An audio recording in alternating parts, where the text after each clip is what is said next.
Hello and welcome to the GW9 edition of the FPL School podcast. I am one of your hosts, Matthias, and with me today I have, as always, my co-host Kevin, who is ready to go to do a quick podcast before the Barcelona game starts in about an hour and 10 minutes. So yeah, it's going to be a bit of a shorter one today, but no fuss, no muss. We're going to go through all the specifics that we usually do, but we're going to try to keep it a bit more brief than usual, probably. But anyways, Kevin, how are you doing? You just went through operation and stuff on your knee. We talked about it a little bit before the stream, but yeah, how is your future looking with your knee and stuff? And yeah, your birthday is coming up as well, so that's some exciting news. So something exciting to look forward to as well, at least. Yeah, I mean, I always knew that this was going to be a long recovery. I have gone through this before with my right knee, injuring it playing football as well. So it's a bit frustrating because you take for granted just how much, you know, being able to do your regular routines and going to the gym and all this type of stuff, being grounded and being restless is a bit, or being grounded has made me restless. So I just want to get these stitches off me next week and then go from there because then I'll be able to start going for walks again and slowly, within a couple of months, get back into a good pace where I can start working out again and just enjoy various things. So for me, it's just about the recovery, and it's also about recovering from this terrible game week because, of course, Haaland blanked again. Yeah, of course, but you still had a pretty decent game week, and we're going to get to that. But I'm going to ask you just one question before going to your score from this past game week, and that is if you're part of the FPL Cartel or not. What is the FPL cartel? Okay, so you don't even know. This is why I like No. to talk to you, because you're not in the know with all the specifics and FPL Twitter and all that bullshit. So basically, people are saying that there's a certain group of content creators that know insider information about injuries and stuff, and they don't release it to the public, basically. So that's why a lot of people did Saka to Son before this game week, and then there's like rumors of the FPL Cartel, which got even more like publicity after Son got that assist that he didn't actually earn in the game against West Ham as well. So yeah, I'm guessing you're not part of the cartel. Shame for No, you, but but I will accuse Ben Cretin for being that. So yeah, yeah, sure, fair enough. You have a long-standing feud with him for some reason. I can't remember exactly why. I don't remember what it was either. I think it was something to do with Everton or something. But Yeah, anyways, fuck him, okay? Yeah, no, but fair good enough. luck for the rest of the season. Yeah, Yeah, all right. let's go into your score from this past game week. 41 points, which is usually pretty bad game week, but this game week it is actually pretty good. I think the average was like 36 or something like that. So not the worst game week for you in general. You have Salah at least. So that's the main benefactor of your team. You also made 0 transfers to get that as well. So you're saving up transfers. And you got Rodgers in as your auto sub for Saka as well, which is really nice for you. But anyways, thoughts about the game week? You made 0 transfers. Anything you wish you had done differently in terms of the game week? Anything you are happy about? What was your thinking going into game week 8, and what happened in game week 8 in general? Yeah, it's a bit frustrating because I always like Salah against the big six teams. That's why he was my vice captain over Saka, anyways, because I just figured that he will do something against Chelsea. And of course, not only did he score penalty, nevertheless, but he scored and got an assist and looked dangerous throughout. So a bit frustrating and a bit frustrating that Haaland, who's been blanking left and right, is just not delivered and Mm-hmm. making people go like, see, this is why I never had him to begin with. But the reason why you're doing so fucking shit is because you never had him to begin with anyway. So it's Some sort of one people, of yeah. those things.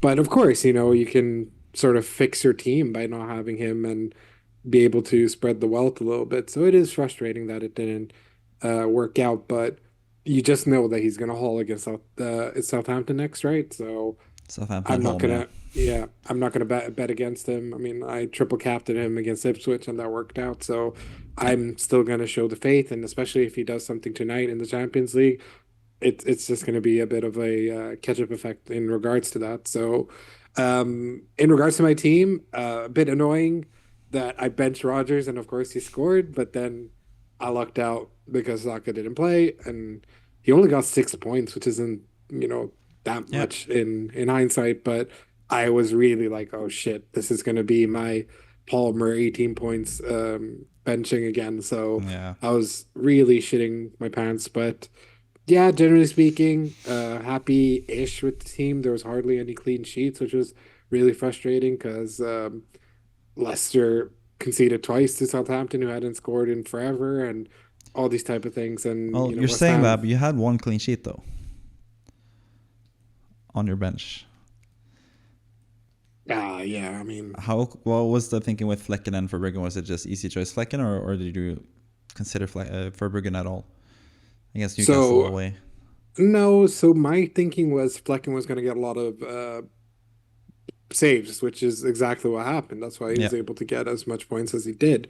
Um, but I thought for sure Newcastle were gonna score at the very least, and then it yeah, would just they be a should have. question of who would get more saves. And it's terrible that Newcastle weren't able to beat Brighton at home. I mean, Brighton are a good team, and I shouldn't be so quick to slander them, but if you look at the match highlights, it seems like Newcastle got super unlucky not to score. So Yeah, I, Isak I definitely feel should have. pretty justified in um, benching Verbruggen in that regards because normally this is a team that always goes crazy at home. So Yeah, a bit frustrating, frustrating that Palmer looked a bit shaky. Calvert-Lewin missing chances left and right. So he's gonna explode the minute I sell him. Like that's what he always seems to do. So um other than that, I can't really say much. Like City, well, how did City concede? Yeah, great, beautiful assist by Semedo to Strand Larson.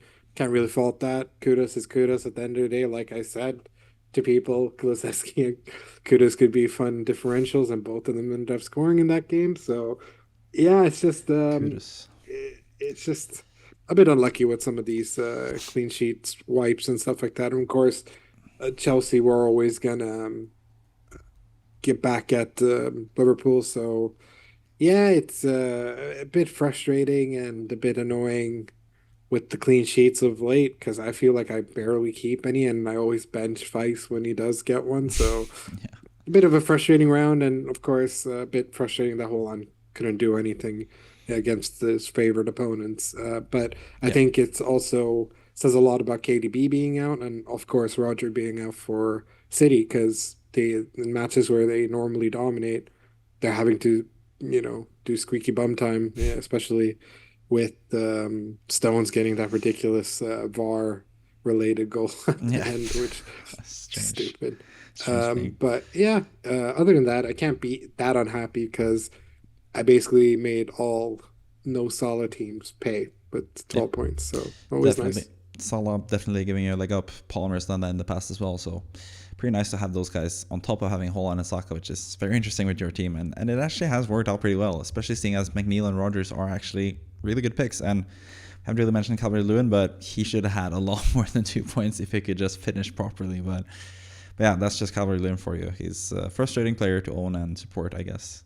If I'd just gone with my Chris Wood pick from Yeah, game week game week one, one, yeah. my lot, yeah, they would have just made my life so much easier. But Yeah. oh well, too late. Yeah.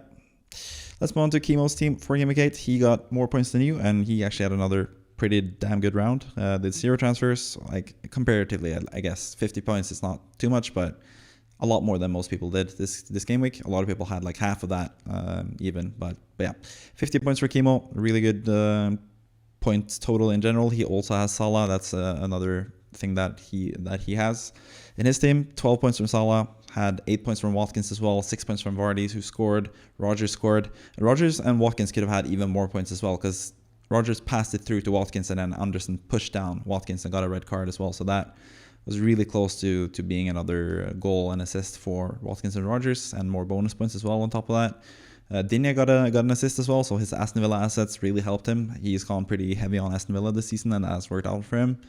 Bench Semenyo for 2 points. That was the correct decision, it seems like, even though Smith Rowe got 1 point. So, yeah, pretty much like for like there. So yeah, in general, pretty decent team for Kimo. He also did Haaland captain, but he also managed to do 0 transfers. He could have done Smith Rowe to McNeil, which is what he sorta was thinking about doing. And I sorta said like Smith Rowe should have a decent fixture at home, but that didn't end up happening. So yeah, kind of my bad there, I guess, if he was listening to my advice. But anyways, Kimo's Gaming 8 team. Any other things you want to note about the team in general?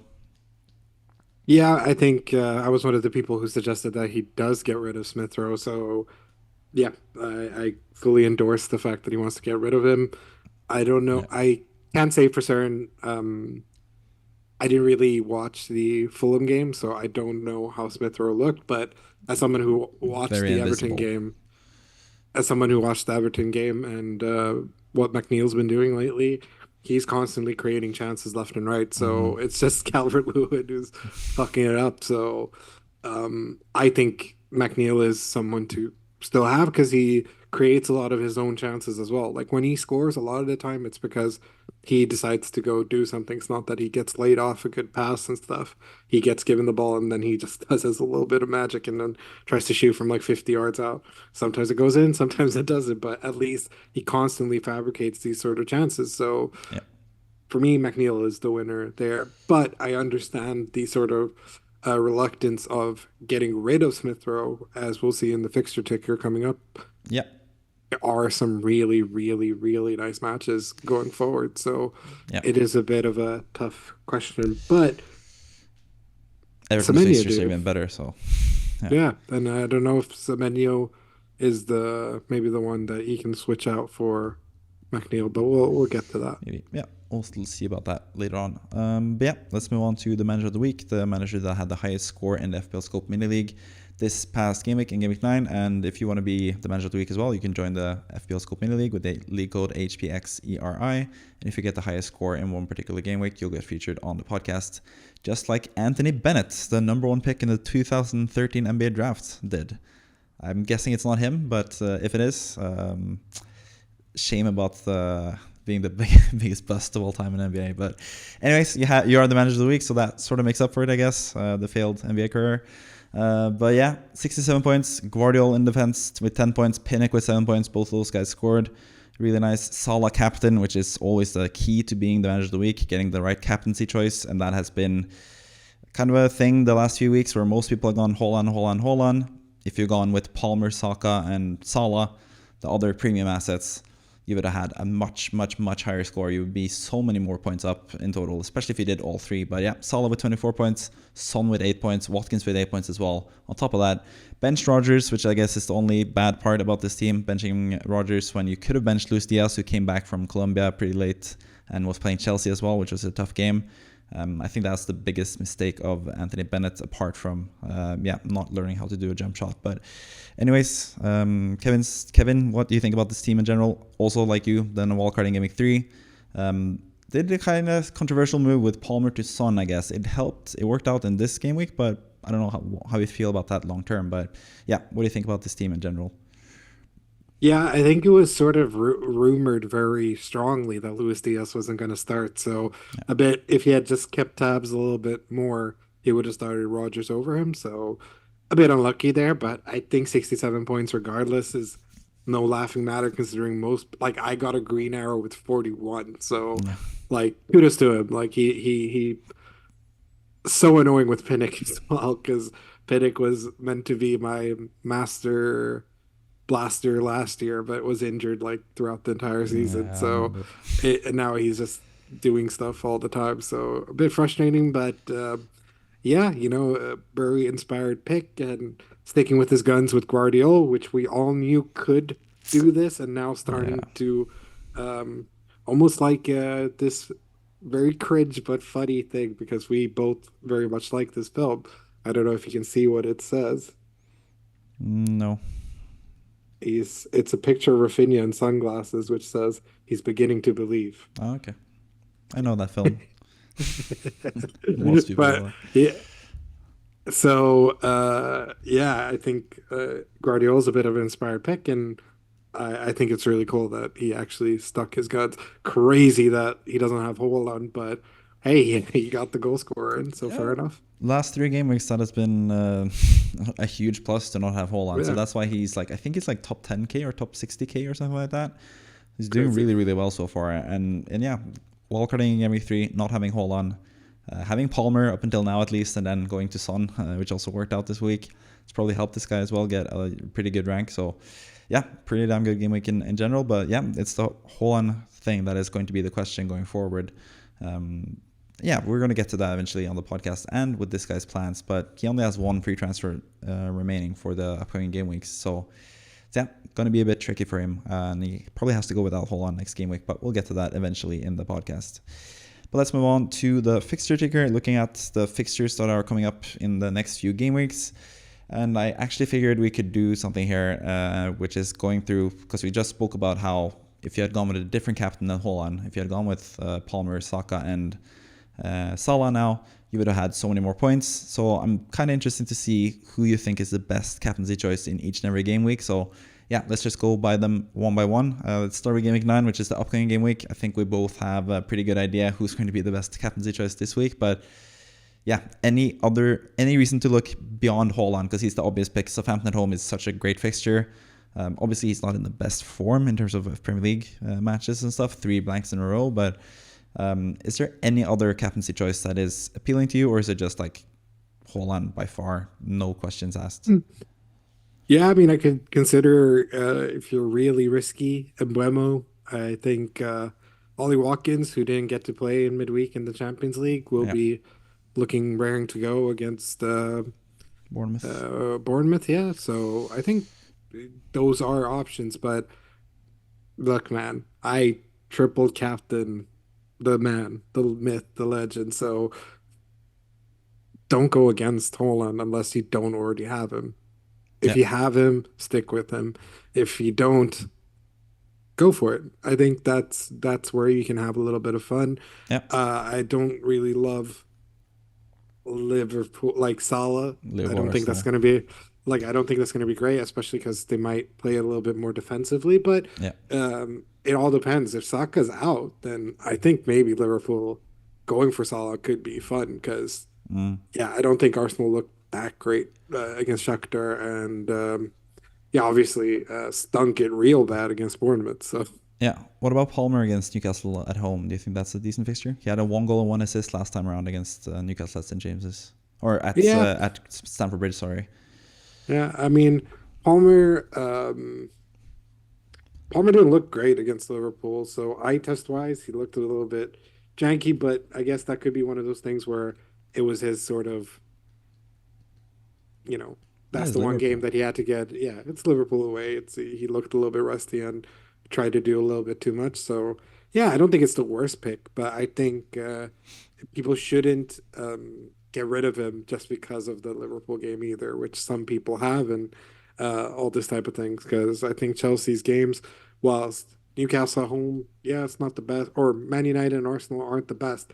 Man United suck, and Arsenal Chelsea could always still have goals. So especially at home, Stamford Bridge, and for the fact that they scored against Liverpool away and could have easily done more if Palmer was a little bit more on it and stuff like that, and Maresca wasn't such a fucking cunt. I'm sorry, he is a cunt for not playing Nkunku. I hope this if this gets clipped, you're a cunt, mate. You need to play Nkunku more.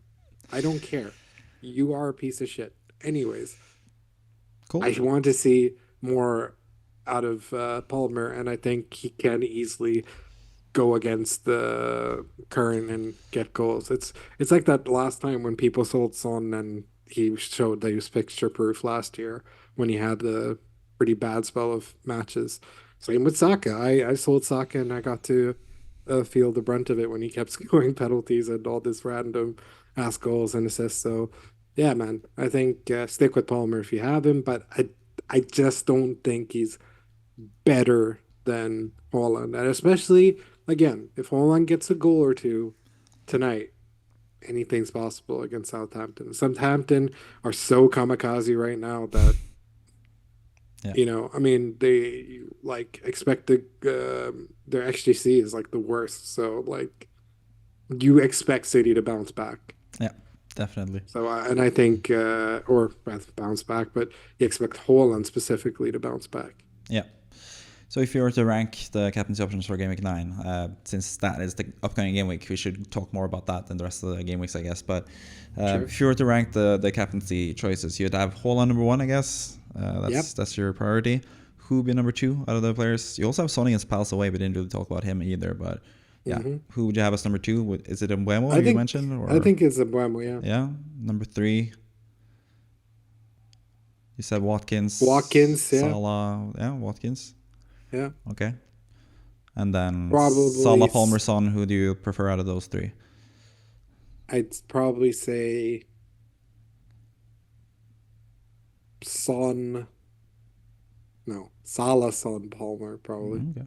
Palmer that far down. I'm surprised. I have him as like my second favorite, I think. But Fair enough. I mean, I think Palmer could do easily do the business and stuff like that, but it's just one of those things that Newcastle are a bit of a weird side. Like yeah, they in matches like this where they randomly lose, they end up going crazy the next game. And I feel like that always constantly happens. And now with Isak also finally playing again and yeah, etc., it could be a bit of a problem. And it all depends on also, I mean, how if Chelsea randomly risk any of their star players in the match in midweek. So yeah, we'll have to wait and see. But I just think that there's just too many obvious picks that Palmer sort of falls down yeah.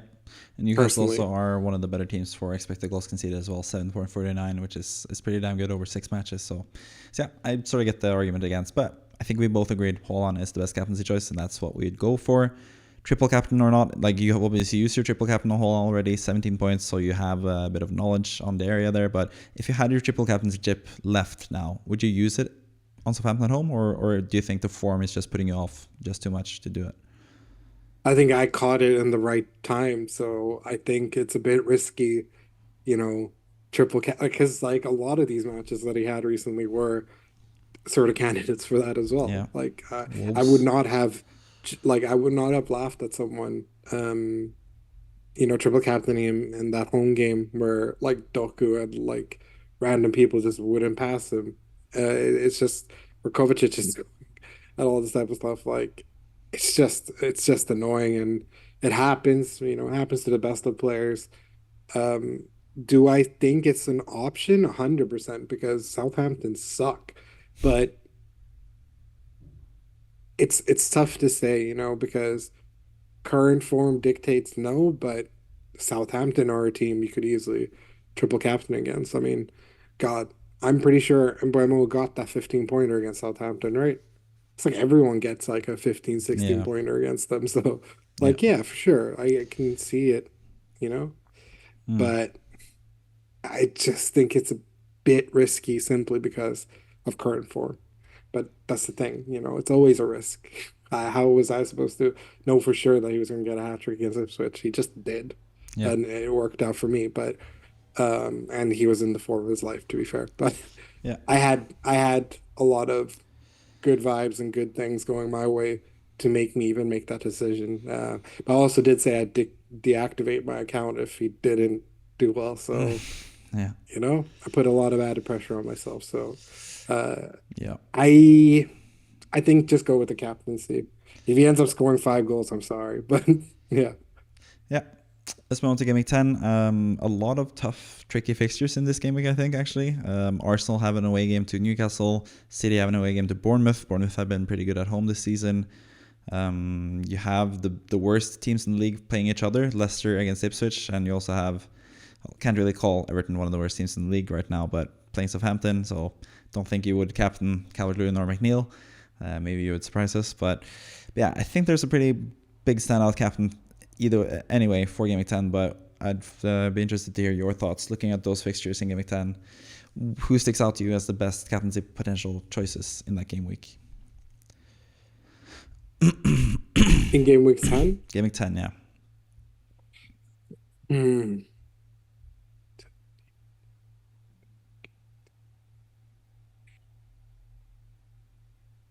Chelsea play away to Man United at Old Trafford. Like, there's a lot of Spurs against Aston Villa. Like, a lot of tight games, I think, that game week. It's a bit of a frustrating one. I mean, some would say that maybe if Haaland's back in the goals, Bournemouth away isn't. It's not the best, but it's not the worst game in the world. But yeah, it is a bit of a stinky one. Brentford away against Fulham isn't meant to be the best fixture, but even there, you know? So Fulham away is tough this I don't season, know. man. Except for Aston Villa where they demolished them. So Uh, I 2 know 2 Aston 1 with Villa, 2-1 with 11 men, and then 3-1 in the end. yeah, and Aston Villa who are notoriously known for being bad away from home. So it's Not this not, season, but better than Brentford. So Mbeumo is your choice for captaincy in Game Week 10? I Haaland? don't know. I think I'll stick with Haaland. Yeah. What about Mo Salah? Brighton at home. Brighton, who conceded, 4 goals against Chelsea? Palmer goes scoring 4 goals. Oh yeah, yeah, of course. Sorry. I Yeah. didn't see that. Yeah. Yeah. Yeah, yeah, Yeah, I yeah. think that's the standout captaincy choice. And that's the interesting part for me because I think I'm actually angling towards selling Haaland in Game Week 10 to get Salah into the team. I think that's what I'm going to do. So yeah, if you don't have a plan for that already and you think that sounds appealing to you, either you or you already have Salah. But for anyone listening, if that sounds appealing to you to go for Salah captaincy in Game Week 10, maybe that's what you should do. Do Haaland out and Salah in, but then you need 2 transfers at least to do that. So yeah, keep that in mind, I guess, for Game Week 10. Moving on to Game Week 11, this is also another game week where we actually have a pretty good damn game here as well. Pretty damn good game, I should say. Again, we also have one of the bigger teams against Brighton. Maybe Brighton, they just kept the clean sheet now against Newcastle, but we also saw them against Chelsea, concede a lot of goals. Haaland away to Brighton, that should be a decent fixture for him. Liverpool against Aston Villa, that's pretty tough. Chelsea, Arsenal, Derby, that's pretty tough. But then you have Spurs against Ipswich at home. For me, that seems like the standout pick, but do you agree with that? Do you think Son is like the main guy to have Game Week 11, or is there someone else that is tickling your fancy for that game week? No, Son is always fun to have, just generally speaking. So I completely get it. And I am gonna try and see if I can get Son and Burma in somehow. But yeah, I think Son at home against Ipswich, like Ipswich are so kamikaze. And as someone who had a hat trick against Ipswich at home with Holland, I'm not trying to say the Son's going to do that necessarily, but I think they play such open style that it's quite fun. So Yeah. I reckon that's what I'm gonna go with personally. So I think Son at home against Ipswich could be the good captaincy choice, or targeting Spurs players at that game week would be the one. Yeah. There's also Souček at home to Everton. We know how good Souček is against Everton, and we're both going to be there to watch him score as well. So that would He's not actually be going a to pretty score. fun differential pick as well. So yeah, He's if you not. like We're going to if see you like potato salad, you should go for that. if you like the fact that we both have the same amount of points after 8 matches played. You can believe that. Yeah, fair enough. Game week 12. Moving on to that, we have another big team against Southampton in Liverpool. Against Southampton away, I guess that is the standout fixture. Arsenal play Nottingham Forest at home. City play Spurs at home, which is an interesting game. Maybe Son there as well. We've seen him against the City in the past, and City this season look a bit like not that good defensively. Man United had a pretty good game week 11 as well against Leicester, and then Ipswich in game week 12. Garnacho, Bruno Fernandes, I don't know. Outside shouts. Other than that, not really sure. Chelsea against Leicester away. That's also another good Palmer potential captaincy game week, I guess. But yeah, who would you lean towards in game week 12 out of those fixtures?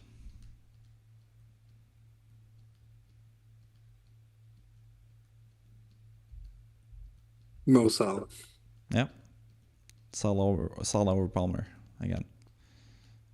I believe so. Yeah. I believe so. I just think Southampton are crap. Yeah. I mean, Leicester are pretty crap as well, but Yeah, but I think just because, like, also because I trust Liverpool slightly more than Chelsea in regards to that. I mean, says everything with their standings in the table as well. So, yeah, yeah. I think Salah's. I've told you, like, Salah was never going to lead my team. So, Yeah. yeah, Yeah, I think that seems like a correct. sound strategy at this point as well. So Yeah, he's looking pretty good. Salah, as always, one of the greatest players of all time in the Premier League. So yeah, correct. let's move on to game week 13. Look at those fixtures there. Again, kind of tricky fixtures. Liverpool playing against Man City. That's going to be tough. You have Arsenal against West Ham. That should be a pretty decent fixture. I think, if I'm not mistaken, Saka had a pretty good game against West Ham last season. If I'm not mistaken, if I'm not miss or remembering incorrectly. You also have Mbeumo again against Leicester at home. That's a good fixture for him. Fulham at home for Spurs, I guess, is a decent fixture, but like I said, I think Fulham are pretty decent defensively this season when Anderson is back and playing. But yeah, what do you reckon for game week 13? Who stands out as your best captaincy option in that game week?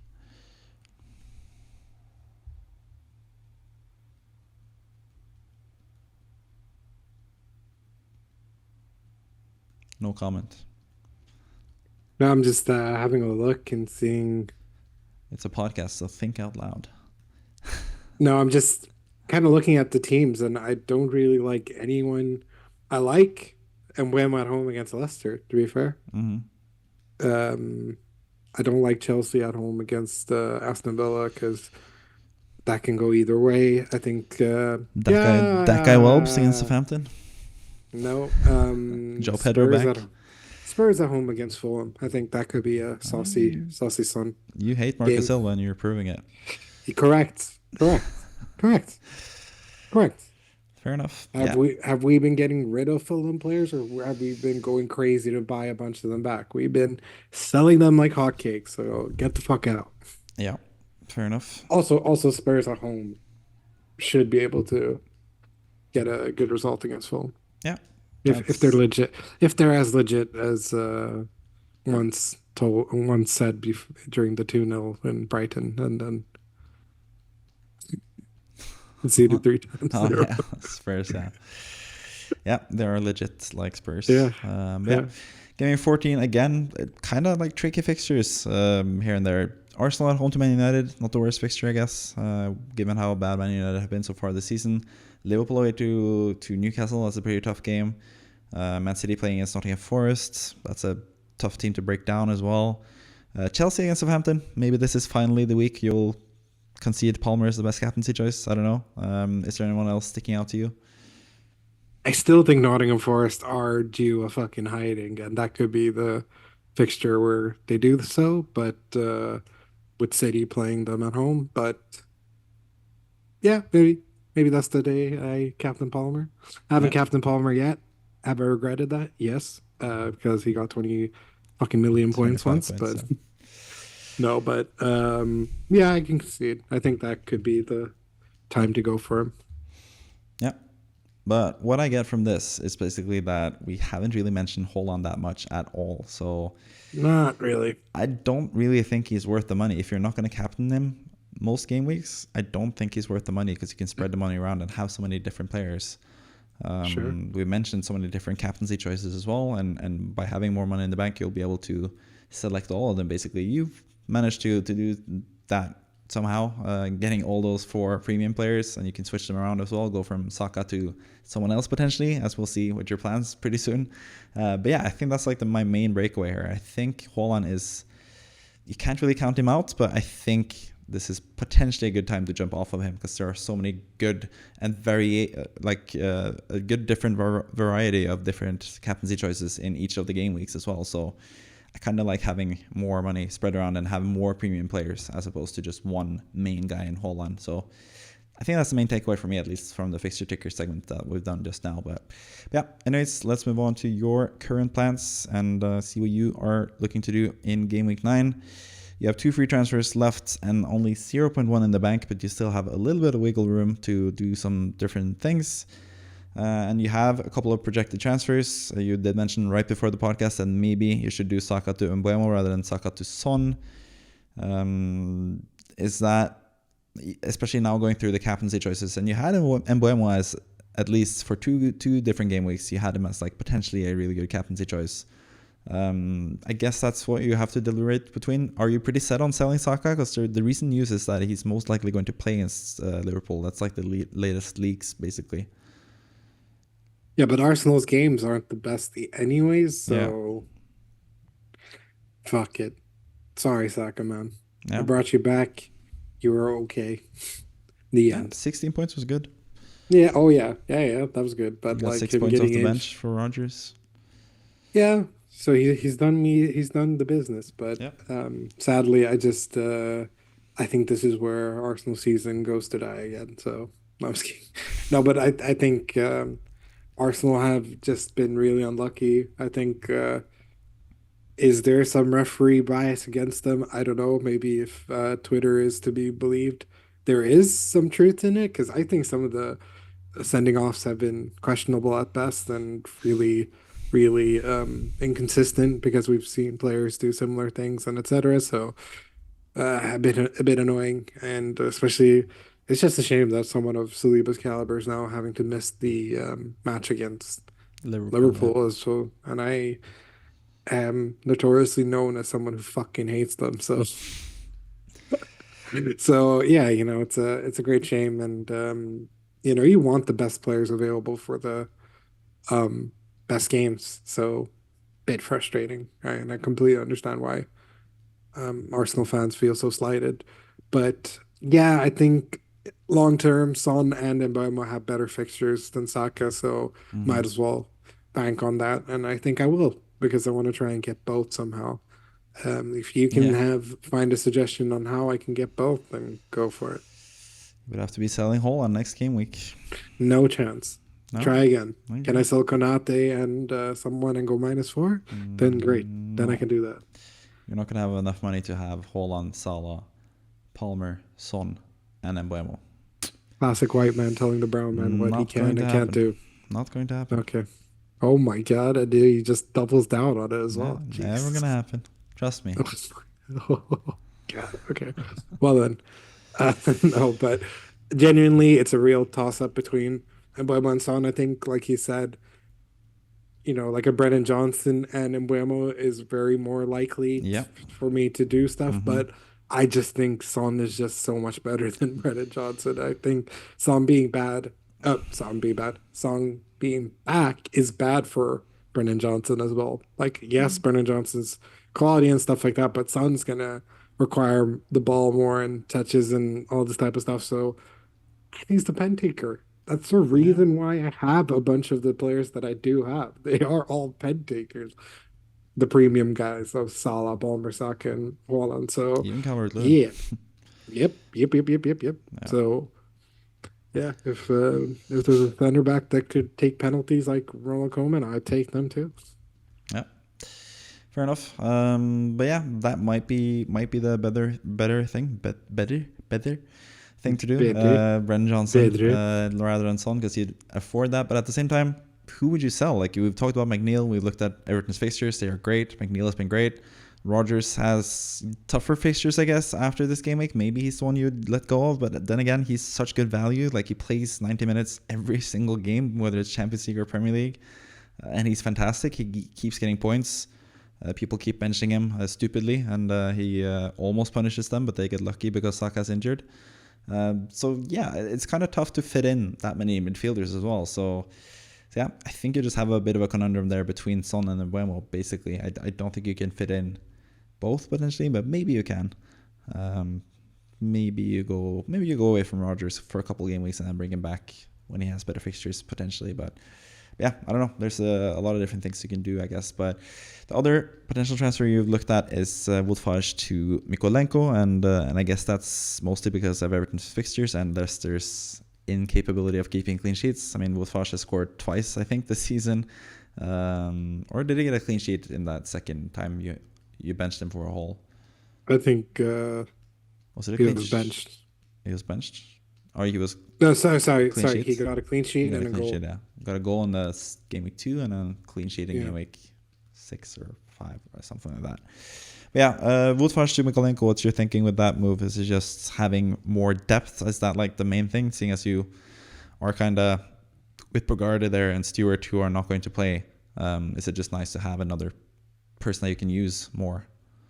Yeah, I think so, and also because Everton just have really good fixtures as well, so it's good to have the rotation, especially when Liverpool have a little bit more annoying matches because um, Liverpool have some decent matches here and there, so it's good to have the alternate. I just really fucking hate Bogart because Yeah. I keep getting caught out with these defenders who are just I just miss the right defender, like cheapo defender to have. If my absolute dream would have been Mikolenko out for Bogard and bringing Saka or Son in for Saka, which would have been enough. But now, I mean, obviously, if I pick Embuemo over Son, which could very much happen, that could give me a little bit more freedom to Yeah, fix some of the defense and stuff like that. But I don't want true. to allocate too much money across the team in case Son goes like absolutely crazy and it ends up being that he's essential. Then I Yeah, can for Game Week 11 try it. especially. Yeah. Yeah. So need to sort of check it out. Yeah, because that's what we looked at the next few game weeks. Basically, you have game week 10 is where Emblema's really good, and then game week 11 is where Son is really good. So maybe that's the play. Or this game week, actually. Game week 9 is when Emblema's really good at home to Ipswich. He Hmm. has at home to Bournemouth in game week 11, but Ipswich at home for Son is even better there. So yeah, yeah, you're going to have a choice between Son and Embuemo, and I think that's going to be the main thing you have to decide upon this game week. So anyone want to feel free to help with that in the comments section. What do you think Kevin should do? Should he bring in Son or should he bring in Embuemo? Who do you think is the better pick to have going forward in Kevin's team specifically, basically? So yeah, that's pretty much your team. Haaland captain, we've already talked about. You have Salah and Palmer as well. Salah against Arsenal away, Palmer against Newcastle at home. Your defense actually has pretty decent fixtures as well. Van de Ven against Crystal Palace. Maybe he can finally keep a clean sheet because Palace can't score or can't seem to score this season. Lewis against Southampton at home, that should be pretty good. Flecken against Ipswich at home, it's a really good fixture. McNeil and Rogers have good home fixtures as well. Same goes for Kevin Lewin. So I think your team looks really, really strong. Like you only have two players with away fixtures, and that's Van de Ven against Palace and Salah against Arsenal. So yeah, I think you're in for a pretty good game week, especially with the transfers you're looking to do as well. With Son or Embuemo in for Saka, and then potentially doing Mikolenko in for Faz if you feel like that's needed as well. But you couldn't afford Bogard, you said. Bogard to Mikolenko, you're what, 1.1 off or something?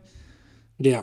Okay, that's a shame because that would have Yeah. been nice. Because Woodflash at least plays. He's someone that could step in if you get like two injuries or one injury and one guy subbed off or not starting or not playing in one game week. You actually have a playing player in that Hmm. case. But yeah, that's just what happens sometimes. But yeah, I think your squad is pretty damn good for this game week as well. I'm just wondering what you're going to do eventually this season. But we'll get to that at some point later on in the season, basically. Yeah.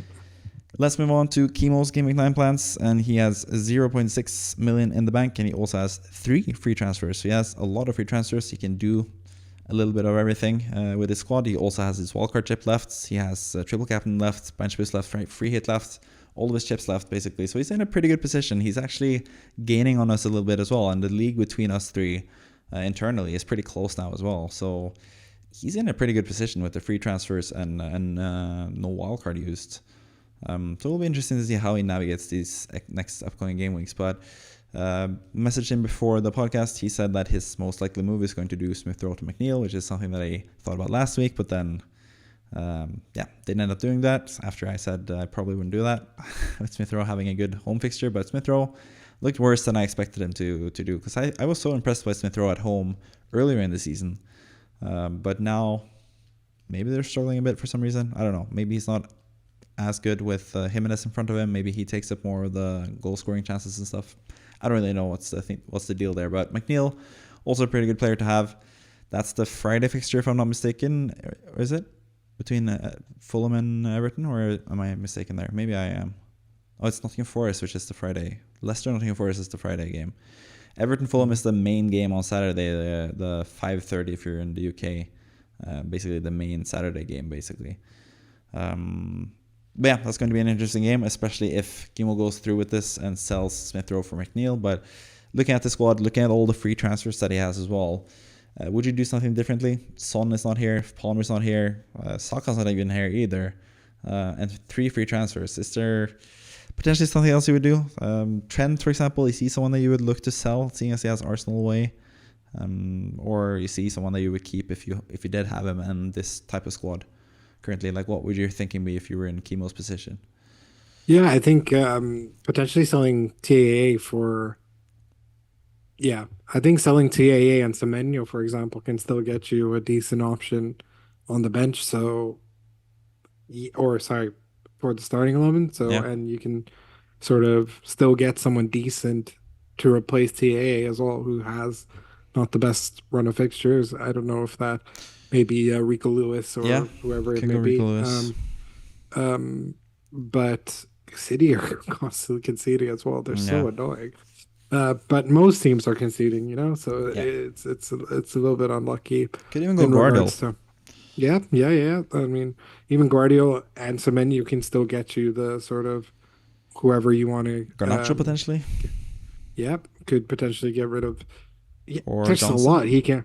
I'm very jealous of a lot of the players that he can ship because he has very obvious selling candidates compared to myself. Like I Yeah, feel yeah. like some of the people besides like Bogart who's a obvious.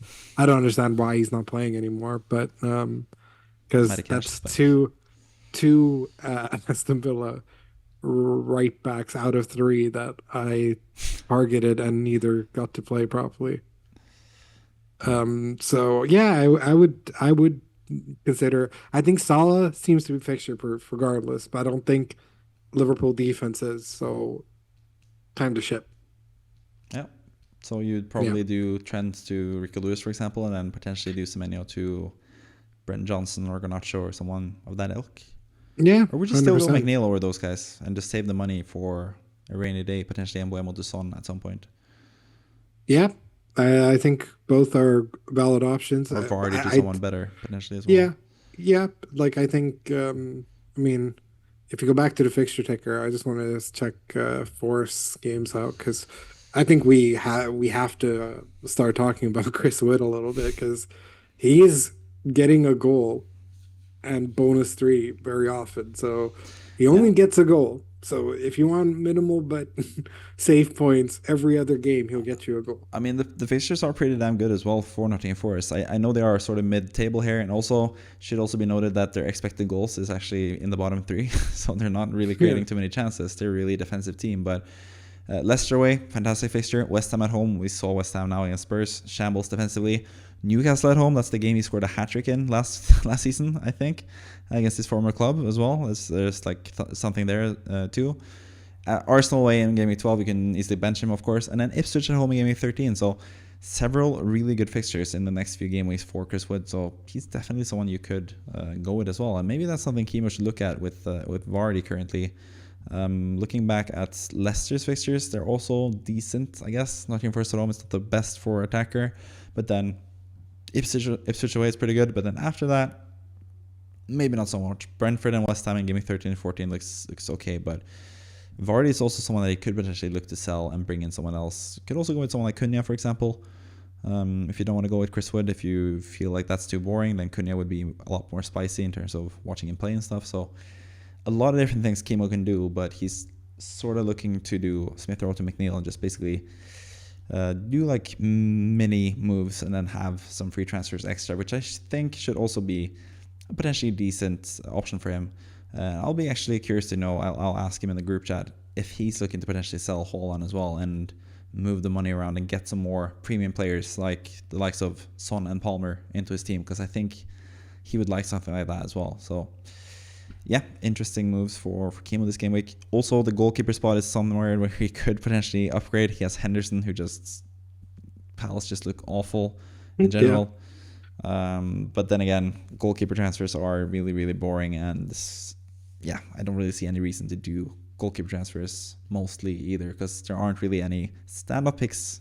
Regardless, it would be like Cels or Sanchez, or I don't know who you'd pick as a goalkeeper currently. Basically, do you have any hot tips for goalkeepers? Yeah, I mean, I told everyone to get rid of Cells, but Cells seems to have been the key hero to have picked. So, yeah, I think Cells is looking good. I think Pickford's a bit too expensive. You could just go with Mikolenko instead. So, yeah, I think Cells is looking like Mr. Guy current pace, which is super annoying. But obviously, I have the Flecken Verbruggen switcheroo, so I'm pretty happy with that rotation. And even Yeah, when they concede, they still get like the odd yeah, 4 points, 4 points three from Flecken. points. Yeah, so it's not the worst. But yeah, I think I need to get Brian and Webo into my team. Yeah, you like the look of that Ipswich at home fixture, yeah? Very much so. Yeah. Be typical him to miss a penalty in that game. Sorry, guys. Potentially. We'll see what happens there. But yeah, as Kimo squad, let's see what he does with this squad as well. He's been very conservative when it comes to both using chips and using transfers this season. Apart from that one game week where he did like 4 transfers for -8. But it sort of worked out. He brought in Watkins, who's been really, really good after that. So Sure. yeah, he got some points out of that as well. But it was a bit overzealous, I think, back then. But Mm. he sort of Correct. judged his or adjusted his playing style since then as well. So yeah, we'll see how it works out for him this next upcoming game week as well. Let's move on to the manager of the week, and we talked about Anthony Bennett previously, and there's one sort of big issue this game week, and that is no Haaland. So no Haaland at home to Southampton, and only one free transfer and 0.8 in the bank. It would be really tough to get Haaland into the squad. I guess it would be like Salah down to like a 5.0 midfielder, like a McNeil potentially, and then a -4 to do Solanke to Haaland. But I don't know. I don't think that's worth it, especially seeing as I said just now that I think I would probably sell Haaland in game week 10 again after this game week. So I think personally the best option is just to go differential with the captaincy choice. Go with someone like Son, for example, against Crystal Palace away, and Mbeumo against Ipswich at home, which you seem to like a lot. Potentially even Watkins against Bournemouth at home, that could be a good fixture.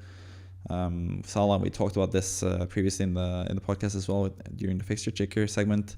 And for me, I think more the transfer I would do is Luis Diaz to Garnacho, and then probably bench Calvert-Lewin, I think.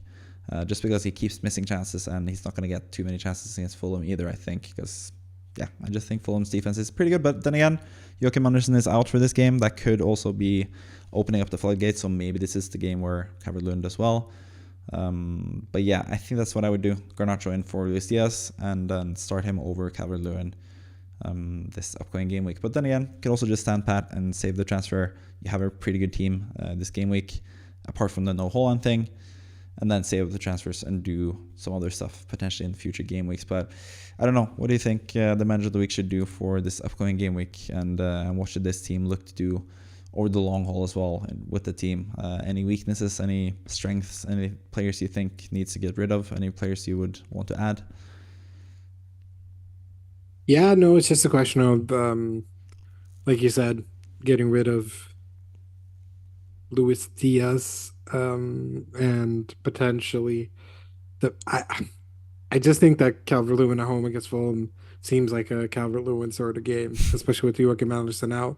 Yeah, But if you do end up getting a Garnacho or someone to replace Luis Diaz, then of course, you'll want to start this player. But at the same time, I think his team kind of looks nice as it is, yeah, and he could even stand pat, yeah, get that extra free transfer, and the fact that he has 0.8, and I don't think Luis Diaz would lose too much value anyways, especially if he does get the odd goal against Arsenal, which is very likely because Luis Diaz does play well in the big fixtures. So yeah, yeah, I think just generally speaking, maybe stand pat, and mm, yeah, it's just a question of maybe if you want to get rid of Robertson for someone as well, because I don't know if holding on to him is the best. And he seems to be, I don't know, he seems to be having some injury issues as well because he's like sometimes being benched for Shimika. So for me, I think that could be potentially another move, and look to the future and see what other defenses that you can target because yeah, triple Liverpool could be a lot during a lot of these tougher fixtures. yeah. I mean, their fixtures are starting to ease up a little bit. They have that Brighton at home fixture, which Yeah. is okay, I guess, at least from an attacking perspective, potentially. I don't know. Brighton are just a really tough team to judge so far because they've been a bit all over the place so far this season. But then Aston Villa at home, not the best fixture. Southampton away is a decent fixture. City at home, Newcastle away, Everton away. Yeah, they do have some tricky fixtures eventually. So I think Robertson, especially seeing as he hasn't been the best this season, could do Robertson down to Rico Lewis at some point. I don't think it's a pressing issue this week. I think the defense is looking pretty good in general. But yeah, I think I sort of agree with you as well. I probably would just stand pat because Luis Diaz against Brighton, that could be really good points next game week as well. And then you can just save up transfers and do bigger stuff with your team later on. Maybe even get Garnacho in like 3 game weeks in game week 11 or something when he has really easy fixtures from that point on. So yeah, stand pat is probably the best idea.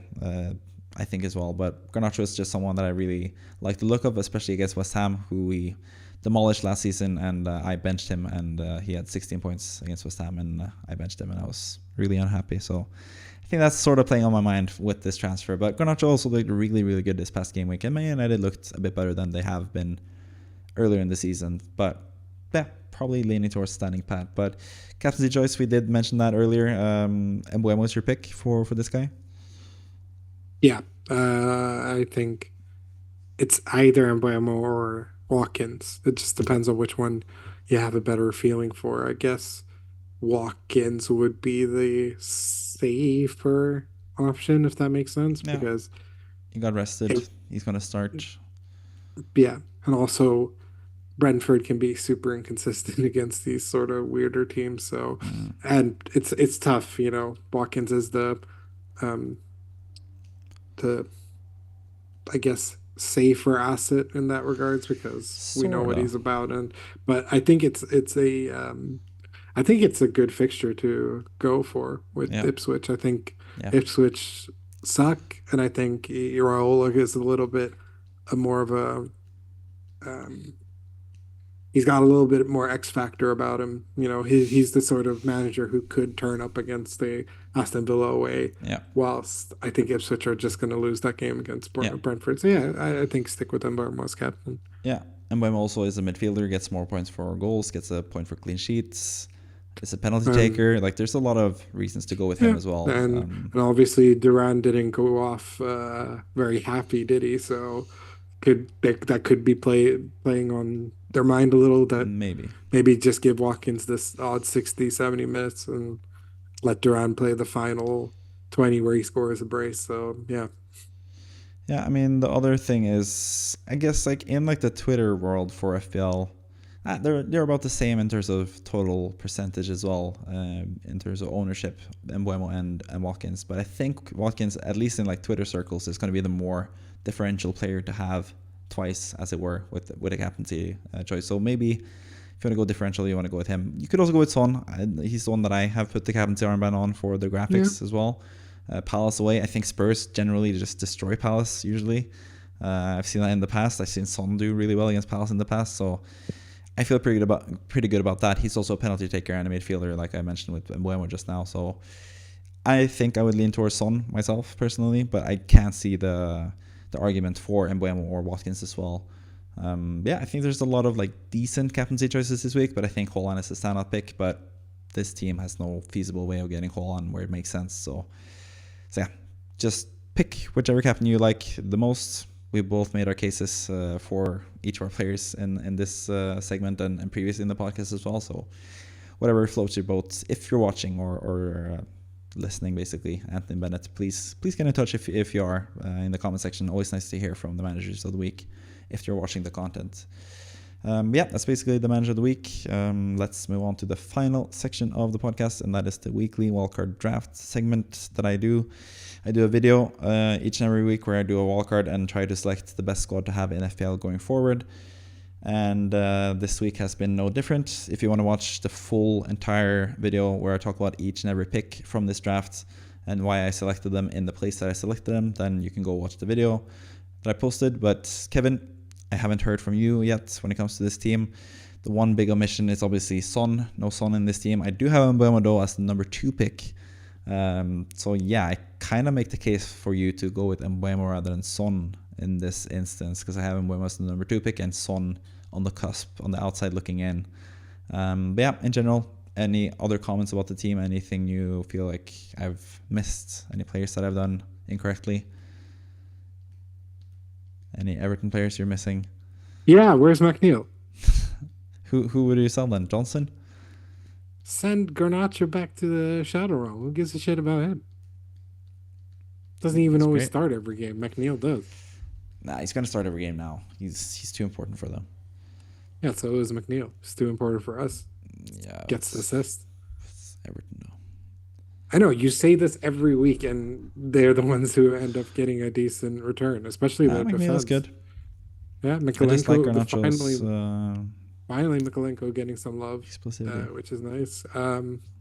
Yeah, I mean Garnacho's not the worst. I guess Johnson isn't. I mean, I guess maybe you could get rid of Johnson. I like Jimenez and Cunha being there. That's fun.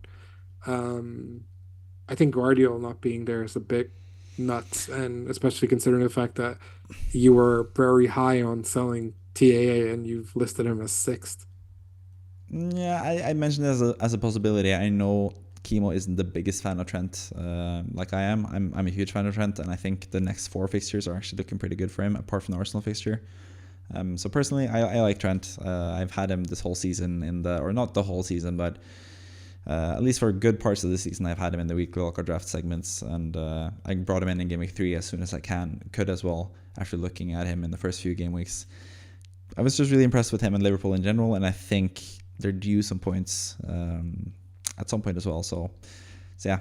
And I also don't really like any other defenders that much. I think that's sort of why I kind of envy your team, the fact that you have so many like budget defenders, because I don't really see the appeal of many defenders either. I like these defenders that I've selected, but like not that much. Guardiola, you mentioned, I was in between Gabriel and Guardiola. That's why Gabriel is the number 14th pick. I guess you would have picked Guardiola over Gabriel. Yeah, Yeah, I think yeah, I think safely so.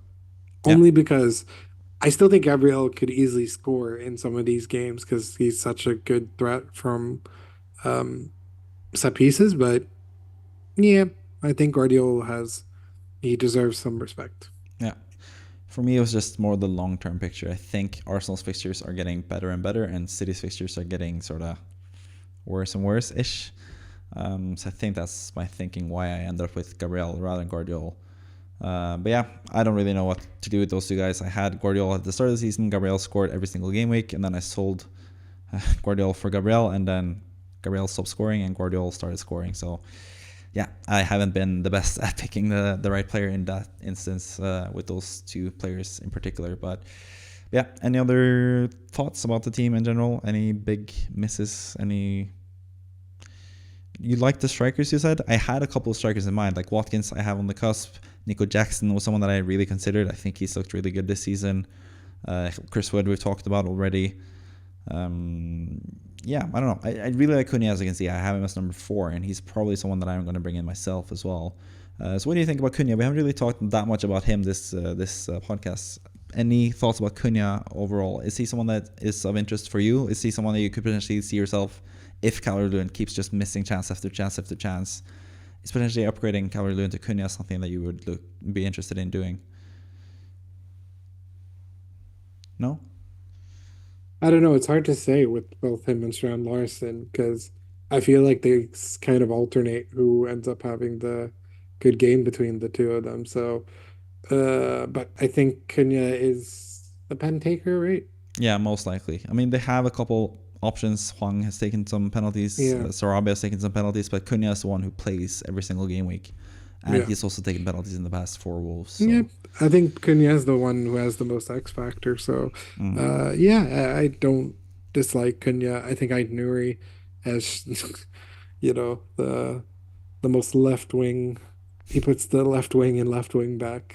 So, yeah, I think Cunha's a inspired pick. I'm just so annoyed because I said Jimenez so early on, and I never had the guts for it because I went with my heart with DCL, who did fucking nothing. But yeah, the minute I sell him, he's gonna score a hat trick. So, as an Everton fan, it's probably your duty to do so. Then yeah, you could go maybe, with either maybe. Cunha or Jimenez, or Stern Larsen for that matter. Yeah, true. Very much so. But I think as an Everton fan, I have a duty to have him so I can bitch about him.